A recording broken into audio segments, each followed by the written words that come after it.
Tema je v Sloveniji vsekakor aktualna. V bistvu smo podaljšana roka Evropske komisije in ker se veliko v Evropi pogovarjamo o Evropskem zelenem dogovoru, smo se v bistvu odločili, da pripravimo okroglo mizo na temo tudi kmetijstva, gradbeništva in energetike na Gregorjevem sejmu. Nedavna zdravstvena in zdajšnja energetska kriza ter vojna v Ukrajini povzročajo težave tudi v kmetijski, energetski in gradbeni industriji.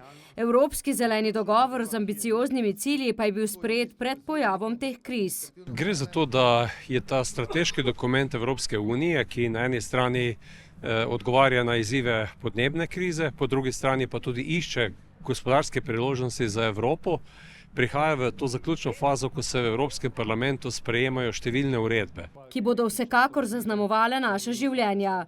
Bogovič je do nekaterih usmeritev dokumenta zadržan, saj so ga predlagali že v letu 2019, pred covidom in vojno.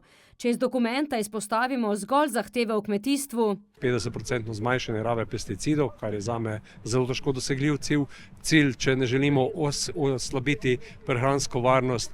Ta ukrep je za Slovenijo nesprejemljiv, se strinja Jože Podgoršek. Kajti razpolovitev antibiotikov za Slovenijo pomeni, da mi ne bomo imeli antibiotikov na razpolago niti za te nujne ukrepe na področju živinoreje, ker smo že zdaj v družbi skandinavskih držav, kjer porabimo bistveno manj antibiotikov, kot je to povprečje v Evropski uniji ali pa v sosednjih državah. O tem predlogu se je kritično razgovoril tudi kmetovalec Jernej Redek. Za mene kot kmeta pomeni ta Evropski zeleni dogovor nič drugega kot način, kako spraviti kmeta iz zemlje in mu onemogočiti kmetovanje. V Evropskem zelenem dogovoru je govora tudi o energetiki, vlogi jedrske energije in podnebnih spremembah. In bo seveda prinesel tudi po eni strani nova delovna mesta, po drugi strani pa tudi seveda po moji oceni precej dražjo elektriko, zato bo treba ta dogovor še v bodoče dopolnjevati, predvsem z vidiki lastnih virov električne energije v Evropi.